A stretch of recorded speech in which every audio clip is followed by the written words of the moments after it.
Hello, welcome to the Medical Receptionist Network podcast show. My name is Shivhon Adkins. I'll be your host for today. Thank you for joining us yet another wonderful week here in Philadelphia. We are inviting you to definitely visit our website, medicalreceptionistnetwork.com. You can also purchase the Medical Receptionist Handbook to Success through our website or on Amazon.com. Today, we're going to just talk about different ways to boost patient satisfaction and talk about some of the top complaints in healthcare, whether it be hospital or medical offices, and just kind of touch base on some of the most common ways to help your patient and help your patients, feel satisfied and be more okay with being in your office. And some of the reasons are definitely across the board. Some of these reasons that we actually talk about in the Medical Receptionist Handbook. And it really goes to show how important certain things are that can be, as simple as, telling someone hello when they walk in the door. So that is definitely something that we focus on and something that it looks like a lot of other offices. So I have a couple articles that I pulled here from healthcarefinancenews.com as well as patientpop.com. And so I may reference some of that today and gomohealth.com. So I was just looking to get a sense of, okay, what are hospitals doing versus what a private practice would do.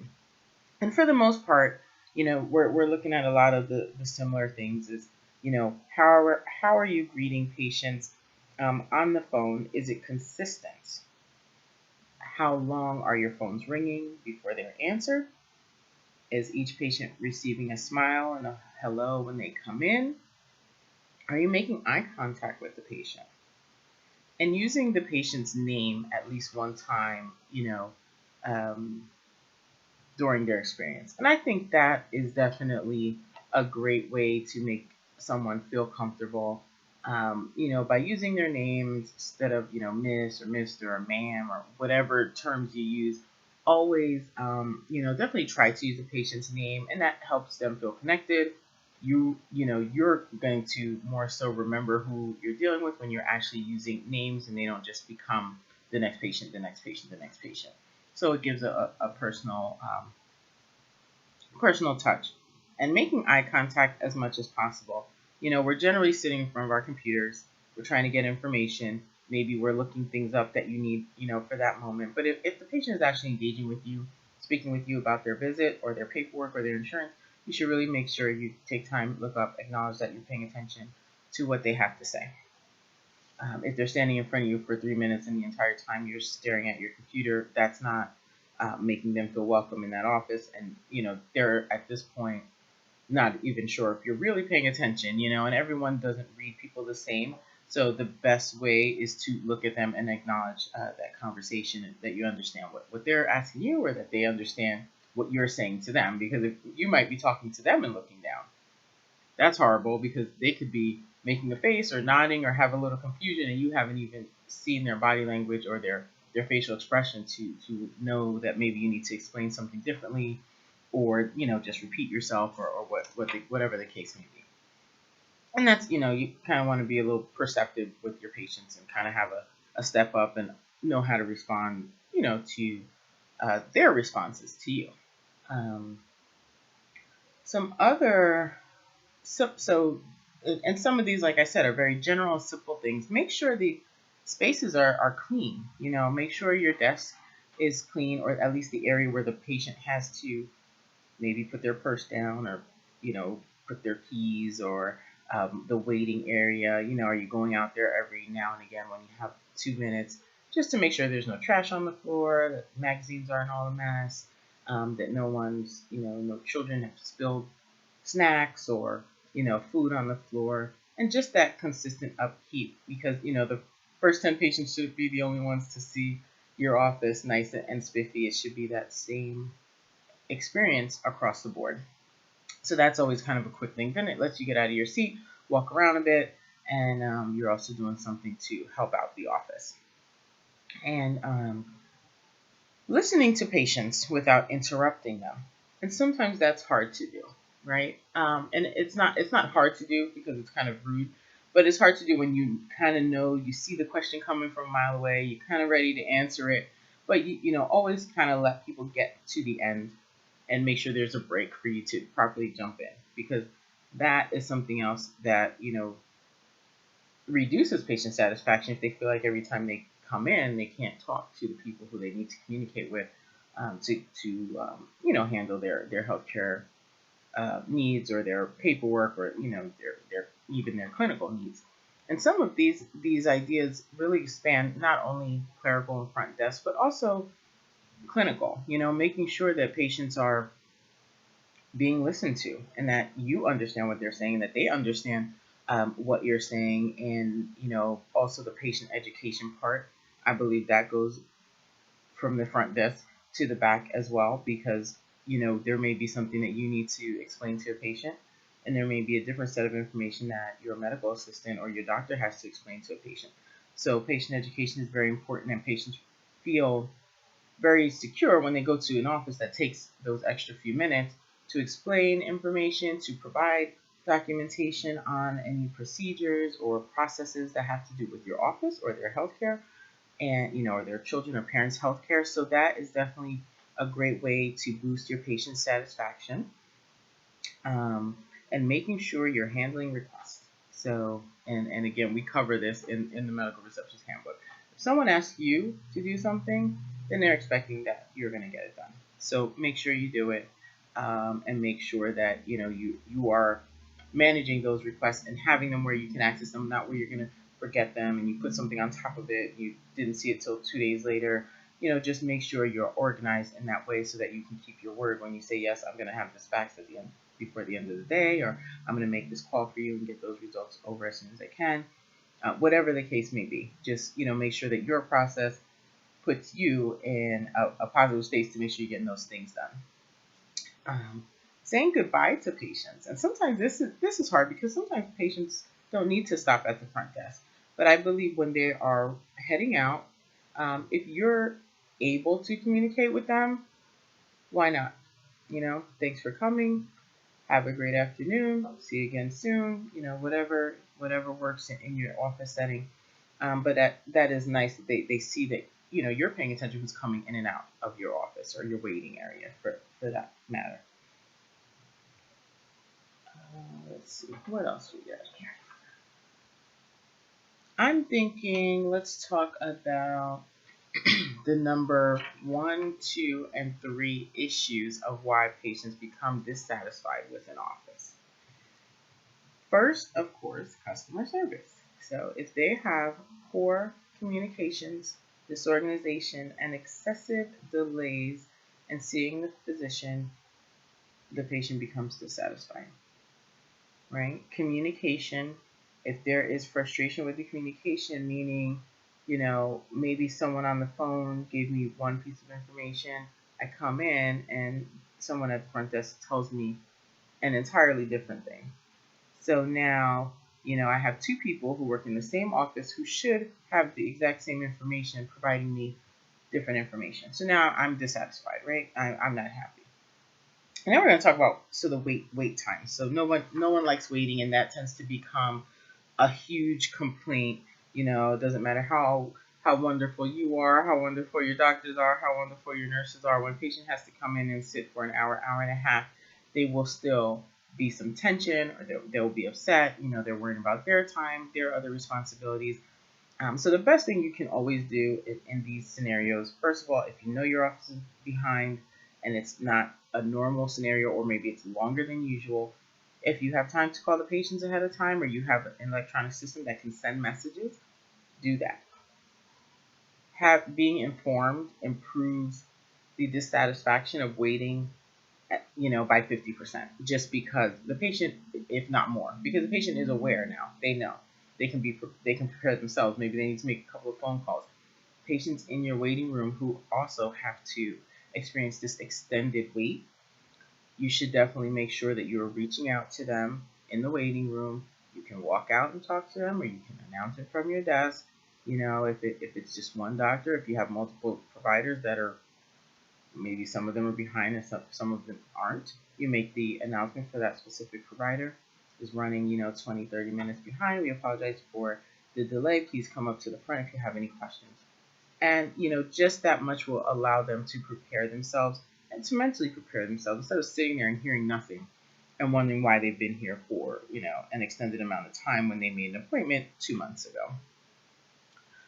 So, and the last thing I would like to discuss as far as how you can improve patient satisfaction. So now in our handbook, we talk about body language and, being able to respond just like they do in a lot of these articles when they talk about patient satisfaction. But here, they specify, look for cues that may indicate that the patient is not satisfied or concerned about something. And I talk about that as well because you know what? We can look at people and know that they're irritated. Or you can look at someone and know that they're worried. Or you can look at someone usually and know that they may have an additional question. So if they feel rushed, they're not going to be able to communicate those things to you. And if you don't ask some people will just go ahead and sit down or they'll just leave and, with their questions completely unanswered and feeling a little lost. So, that's part of your job in communication and being a communicator and being the bridge at the front desk is to recognize these things and try to help the patient out as much as you can, with the information that you know. So I'm gonna talk about a couple of other complaints that patients have that are not necessarily related to our clerical staff and our front desk, but this is why everyone has to work as a team. Dissatisfaction comes from having a lot of billing disputes, hard time making an appointment when they're sick, and things like this. And as you're working at the front desk, always, if you notice there's a trend that on a certain day of the week your office is completely booked and there's no way to get in emergencies, or if you ever notice a pattern that maybe someone else seems to not notice, maybe your manager hasn't really realized that all of a sudden, Tuesdays have become your very, busy day, or maybe you're getting a lot of sick calls on Wednesdays, and you used to have more on Mondays. Now it's switching to Wednesdays. Don't be afraid to bring those things to your management's attention, so that they can start looking at that and working on some solutions. And some people say, "Oh, that's their job." Yes, it absolutely is. But if you notice it first, why not be proactive in reducing some of the other things that are going to happen as a result of your office being overbooked and your office getting more calls when you have less staff and different things like that. So don't always think of just, how is this going to only affect me? You're working as a team, so everyone can work together and improve the processes that you have going on in your office. People do not like to be rushed during an office visit. Now that I believe is going to be, I would say that applies to the front office and the back office, because a patient doesn't want to be rushed through their paperwork when maybe they need to read your privacy policy, maybe they need to list a few physicians, or their contact people. They don't want to be rushed through. They want to make sure the information is accurate. And the same thing when they're in the back with the doctor or with the nurse. They want to be able to have a visit, feel like they've been paid attention to, had their concerns looked at, and their care, the care provided at the level that your office is known for, or is expected of any medical office, really. Issues being discussed within earshot of other patients. That is definitely a huge, huge no-no. And this happens everywhere. For one, if you have a small space, if your front desk or your waiting room is close to your front desk, you always need to be very mindful of what you're talking about. You really shouldn't be talking about anything outside of the patient that's in front of you or the patient that you're dealing with on the phone, but you shouldn't really be discussing other patients in depth when there's other people in close proximity of you. Now, that goes the same for someone in your clinical staff.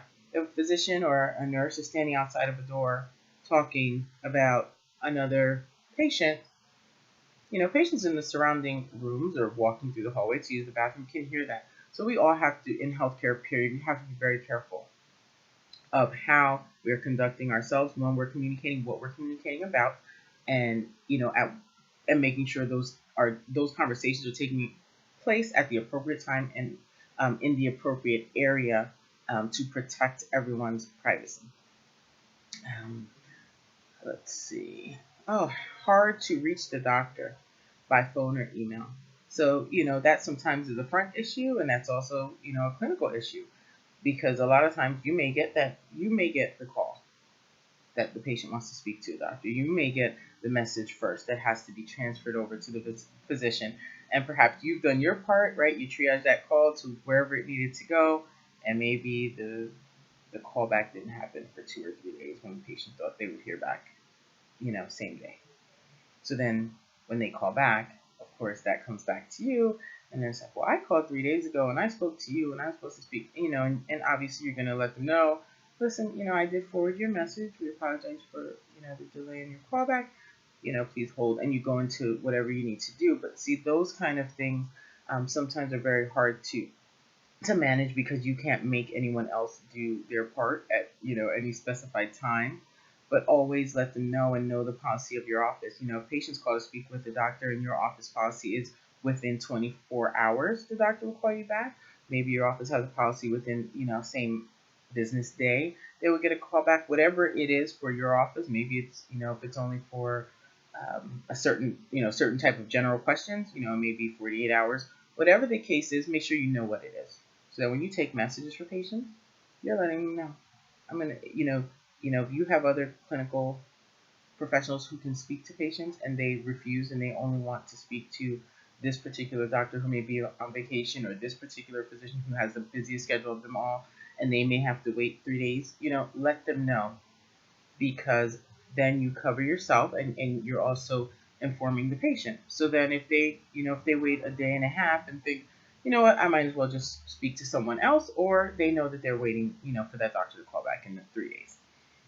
And that's something you can always document as well. I think it's great to document, what you inform the patient of, and so that it's very clear in your records, and it just saves a lot of time if it ever becomes an issue, and it also protects you as well as the patient.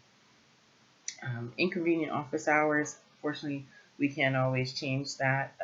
I guess hours are going to be inconvenient to someone all the time, so you can't please everyone at the same time. What else? Oh, filling out too many forms in the waiting room is another common complaint of patients. Now, many offices have since moved into electronic medical record systems. That has not done away with all of the paperwork. It's reduced it.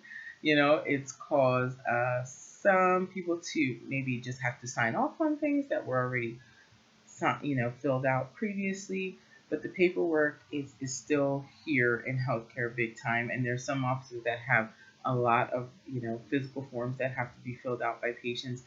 And unfortunately, there's only a certain level that you can change. But one thing I would say, if your office has a lot of forms and you feel overwhelmed with paper, always look at ways to see, okay, can some of the information on this sheet be on, another page? Is something just a half a sheet of paper? Like, how can we reduce this? Is this something where, make sure every form you're having them fill out, is this necessary to have filled out yearly? If one piece of information changed, do they need to do a new one? Can we, print the old one? Can they sign off on that and update the information with the attached, new address or card or whatever the case may be? So always, think of ways, especially if you really feel like the paperwork is holding your patients back and maybe backing up your schedule. Always just look to see what other ways you can help the patient have less paperwork to do, and in turn help yourself with having less paperwork to do. And it's going to depend on your medical office type, your specialty, as to how much paper is required. We all have to deal with general demographic information, insurance, privacy forms, and things like that, history forms. But some offices are definitely way ahead of the curve, and patients aren't doing much on a physical form anymore. But some places we're still using paper and EMR, and there's definitely a lot of variations throughout the country at this point. So it may be very well you work for an office that has a lot of paper still circulating, and some may have next to none. So it's kind of interesting to see you know the simple things that make a good customer service experience. Calling people by their names, explaining things to them, allowing them to finish the sentence, um, being, not sharing their information, being confident within, the office, um, education, patient education, saying hello and smiling, using, excuse me, using the proper greeting and consistent greetings over the phone, and making sure your space is clean. I mean, these are all these little things added together create a really good experience for the patient, and in turn it's going to be a smoother experience for you and the rest of your office.